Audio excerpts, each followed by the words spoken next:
All right. So, welcome again to everyone. As we kind of continue into the new year, again, last week we talked about just embarking on the new year. And as we were looking through the theme of redeeming the time, beginning the new year in Christ, this week we're moving into something a little bit similar that still connects, but it's the theme of watchfulness. And what I've basically kind of subtitled it as guarding the heart in everyday life. We go about our everyday life, right? And when you think about the word watch or watchfulness, there are some things that come into people's mind, right? And some people look at that word as if, I just have to have my eyes open and something bad is about to happen and I just need to be careful. To a certain extent, yes. But when we talk about watchfulness as shown in the scriptures, as taught by Christ, as explained by the church fathers, it's a little bit more deeper than just, hey, be fearful or be worried about what is happening around you. There's a little bit more to that in terms of the steps and just the foundation of what we understand. So we know that Christ tells his disciples, and he speaks to them, and he says, watch and pray lest you enter into temptation, right? So this is in the gospel. And you see, as he uses these words, again, it's kind of like a command, but at the same time, it's a warning, right? He's saying, watch and pray, but why? So that you do not enter into temptation. So it sounds so easy to be able to tell someone, hey, just watch out and just pray. Don't worry about it. And, you'll be able to overcome temptation or you'll be able to do everything, in terms of Christian living. So watchfulness, there's the Greek word. It's basically referred to as like nepsis, basically, right? And again, the focus is not about being anxious or suspicious. The focus is on being awake. And when we talk about being awake, we're not talking about just our literal sleep at night and then waking up in the morning. Think about what that experience is like when you go to sleep, at the end of a night, right? And then when you wake up in the morning. There's a lot that happens in terms of most people when they wake up in the morning, they move on from the previous day unless something really bad or terrible happened that kind of carries with us in the next day. But for the most part, most people will leave behind and begin this new day. They're already thinking about all the things that they have to do, and you're kind of, got your task list or you got your routine, whether it be work or whether it be school, and all the things you need to get accomplished in that day before you have to go back to bed again, right? When we talk about spiritual watchfulness, again, the goal is to be spiritually aware of what is happening in our hearts. Okay. You have to remember a lot of times in our life, when we think about why watchfulness really matters, is we live in a world that is constantly pulling our attention outwardly, right? If you think about the notifications on your phone, right? Constantly notifications coming through. Even this very minute, there might be a text message, there might be a group message, there might be a call that is coming through that you're having to silence, right? Think about the notifications. Think about the noise that comes into your daily life, whether it be an alarm clock, whether it be the sound of horns, whether it be other people talking around you, whether it be music, whether it be TV, whether it be the radio, like all of these things that are constantly pulling us away from ourselves, pulling us outwardly, right? Stress, worry, all of these things can kind of scatter our minds and put us in a state where we're just moving, but we don't even realize what's happening. So what the goal again is to be awake and spiritually aware, right? And that begins with the simple concept of learning to live before God, right? Rather than merely reacting to life. So life happens. Things will go maybe well sometimes. Things may not go so well sometimes. But the goal is to live before God, to live with Christ at the center of your life, to live with God at that center, right? And so when we think about the biblical foundation, so Christ himself says, watch and pray, lest you enter into temptation.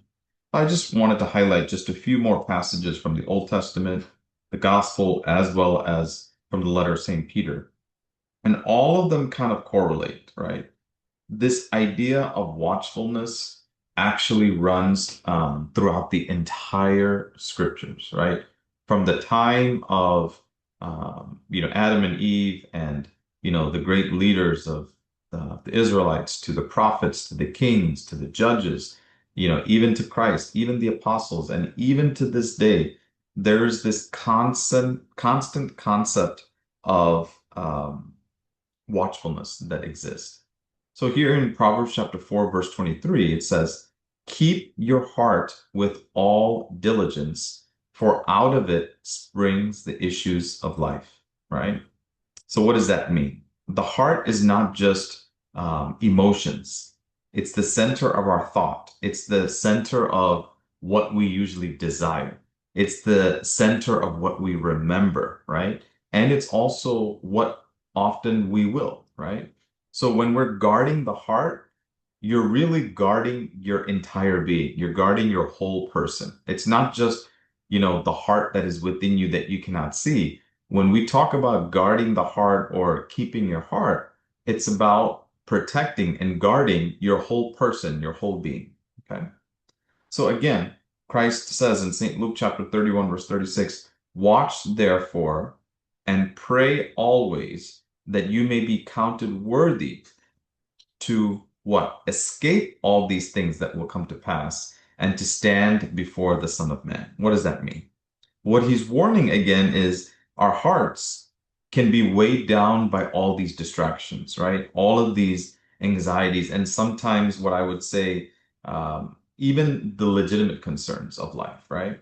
So the danger is not so much to just sin, but it's what we call like spiritual drowsiness, right?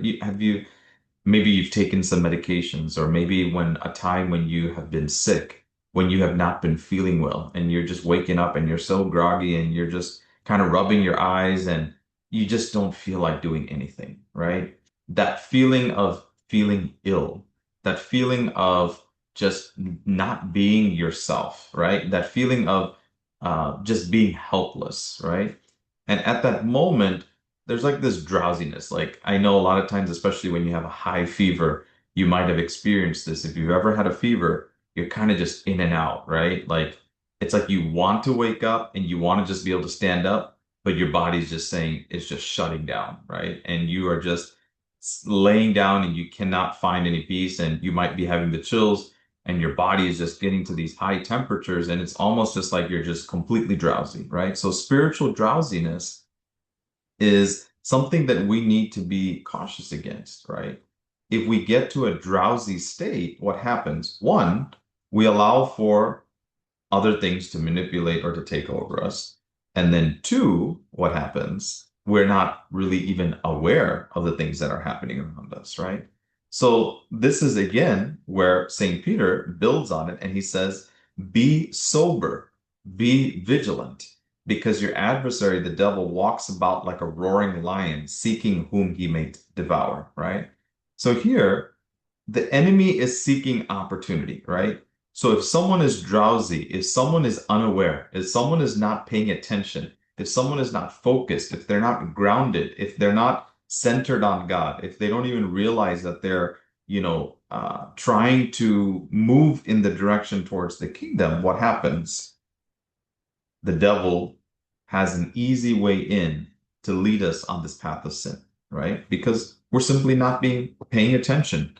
And so we're going to be led to temptation. We're going to be led to sin, right? But those who are vigilant, those who are watchful, those who are awake, those who are alert, what happens? There's less opportunity that even when those opportunities come to sin or to be taken away, what happens? You're able to at least recognize it. You're able to at least see it and refute it, right? So when we talk about the church fathers, there's so much that is written by the church fathers with regards to watchfulness. I mean, pretty much everything that the church fathers talk about and everything that they teach us all leads us to this concept of watchfulness, right? So when we think about it, watchfulness is like standing guard at the door of the heart, right? Um, thoughts are constantly, let's just say, thoughts are constantly trying to enter into your heart, right?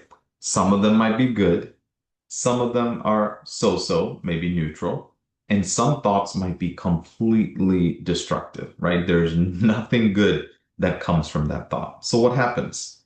So watchfulness is learning to recognize them before allowing them to settle in, right? So if you have a destructive thought, if you have a negative thought that's coming in, the goal of watchfulness is to watch for it, to realize it, to alert yourself, hey, that's not something that I can allow to enter into this heart, into this mind, into this body, right?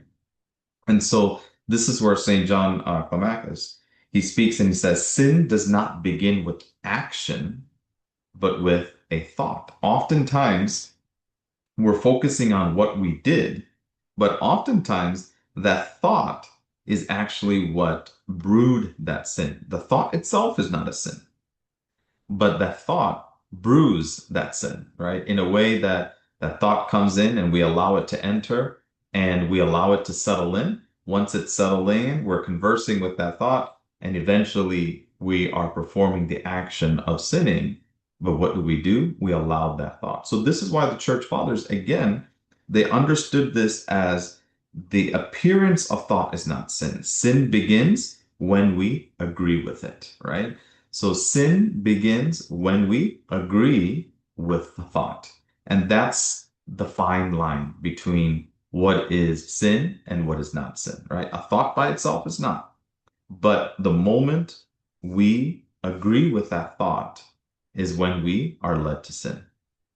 And watchfulness is not about becoming hyper focused on ourselves. It's really about creating a space for grace to work, right? It's not just consuming in yourself and just constantly watching over yourself and constantly guarding. To a certain extent, yes.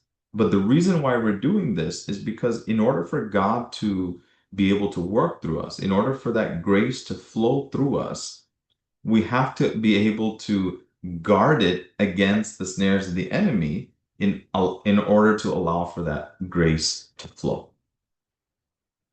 So when we think about watchfulness in our daily life, right, I just wanted to walk us through three very, very, very simple steps of what it is to be able to be vigilant or to watchful. So the first thing I've mentioned is here is notice what is happening inside. What does that mean? You know, sometimes while you're driving, and I know we've all experienced this, especially in Texas, right? You begin to start feeling irritation, right? Someone cut you off. Maybe the traffic is just running extremely slow and you're running late. So that thought is coming through, right? Or maybe it is something where you might be at work or you might be at school, and all of a sudden, your coworker or your peer clearly did something wrong or something that you disagreed with, and what happens? You're immediately moving towards judgment, right? This person is wrong, this person is horrible. Or let's say, for example, you start feeling those worries, right? You're worried about tomorrow, you're worried about your exam, you're worried about your job performance, you're worried about your family, you're worried about, what tomorrow's going to bring, or all of those type of things. And sometimes that anxiety can go really to the extreme where you feel like this tightness in your chest. It almost feels like maybe you're just kind of short of breath because you're so overwhelmed with the worries of today and tomorrow and the worries of life, right? Um, and then there might even be those things that happened in the past that get re-triggered, right? So some type of memory of something that someone did once to you, or maybe something that had happened to you, all of a sudden begins to stir within you. And when that stirs within you, what happens? For some people, if it's something that was terrible and that truly affected them, and they've identified the thought as the cause, what happens? They start to stir anger within themselves. Some people, on the flip side, they look at themselves as the cause. And so what happens? Sadness begins to produce, guilt begins to produce. So watchfulness begins by quietly saying, this is what is happening inside my heart right now, right? It's looking into your heart and knowing what is actually happening in your life today, right? And so this awareness alone um, pretty much weakens the power of the thought, right? So one of the main reasons why we all struggle is simply because there are so many things that are unnoticed by us.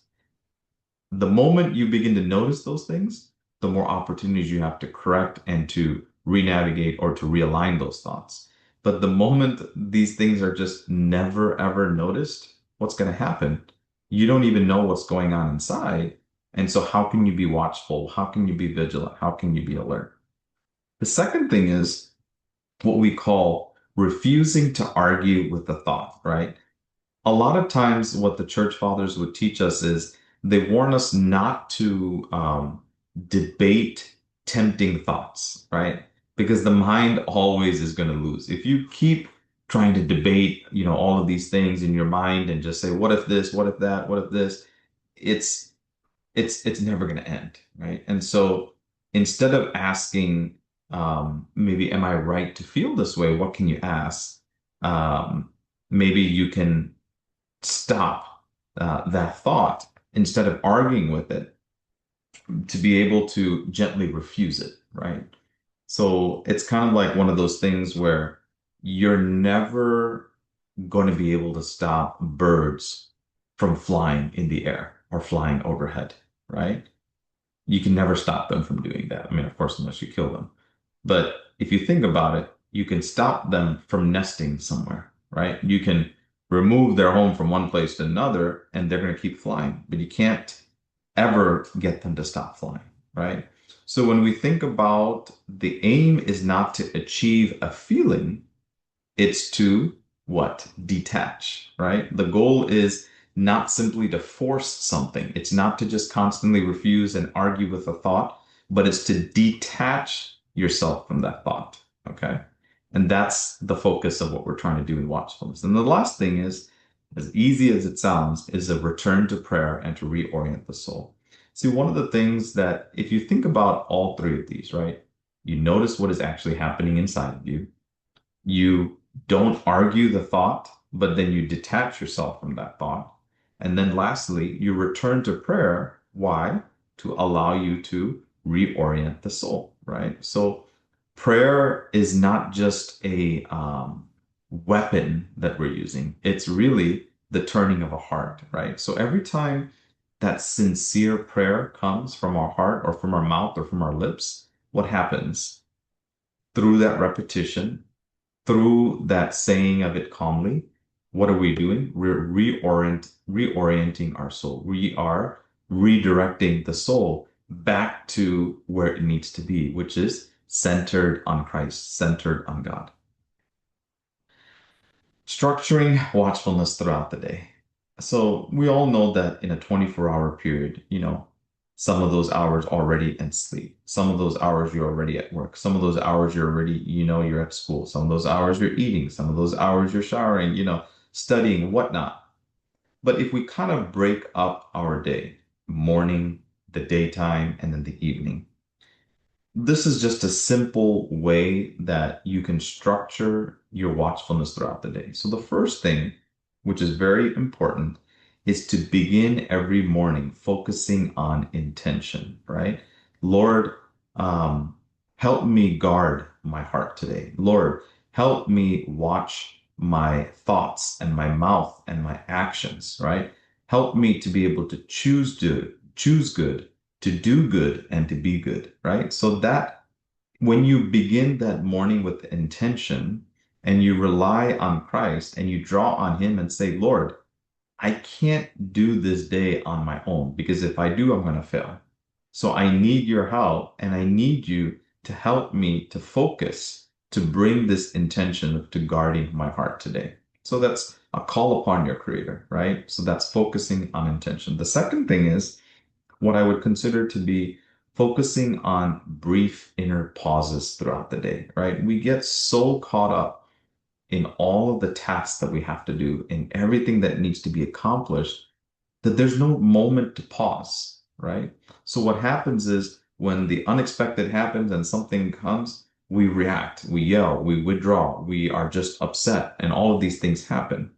But if you've ever noticed, if you have those moments where you might just be able to pause for just a minute or two and just look through that day or look through that moment and just think through, why am I even feeling this way? Where is it that my emotions are rising and for what reason? And if you begin to pause, I feel like that's where you find the moments of freedom, right? In that stillness, in that quietness, in that moment of solitude and silence is really where we find freedom in the presence of God. Most of the times, we can't even find a second to do that, right? And if we have a second, what do? We fill it with all of the distractions from the outside. So it's very hard for us to sit silently for 60 seconds, right? I know if it's not something that we're used to, but we have to train our bodies to be able to be accustomed to that, right? It's okay if you're driving in the car and there's no music on the radio or music on your phone or you're not talking to someone. It's okay to have a few moments to yourself. It's okay if, you come out in the morning and you don't turn on the TV right away in your house because you need that quiet time to reset and to focus on those brief inner pauses throughout the day, right? So the last thing, and this is really a very important thing, is to review the day quietly, right? What we want to focus in on is an examination at the end of the day, right?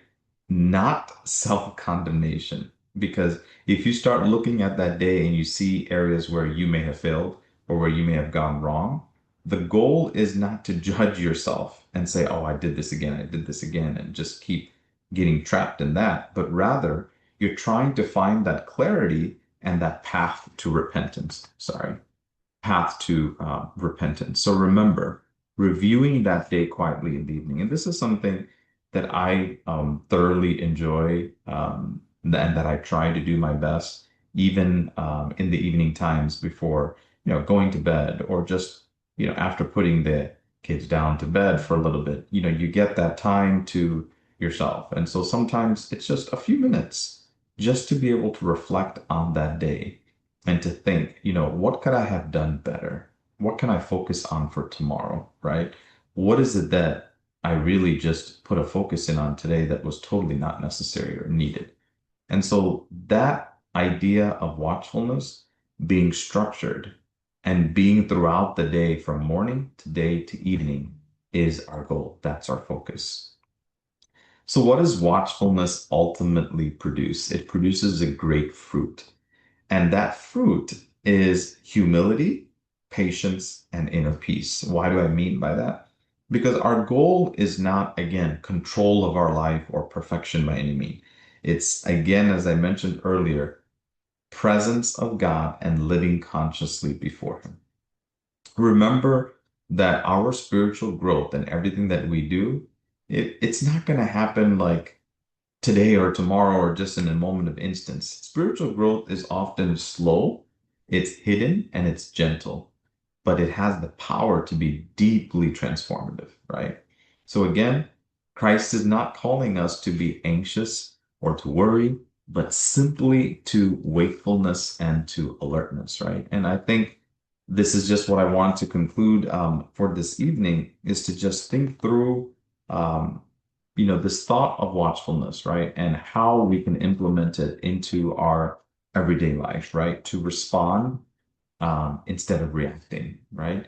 To love and to be able to practice patience and to really, ultimately, what I would say if you were to ask me, Achan, what is it that I would need to take home in terms of what it means to be watchful in the presence of God? it's simply inviting God into your ordinary moments. The ordinary moments and the everyday life. If we can invite God to those moments, right? And we find ourselves where, um, you know, he, we're not trying to escape from him, and we don't give him an opportunity to escape from us, right?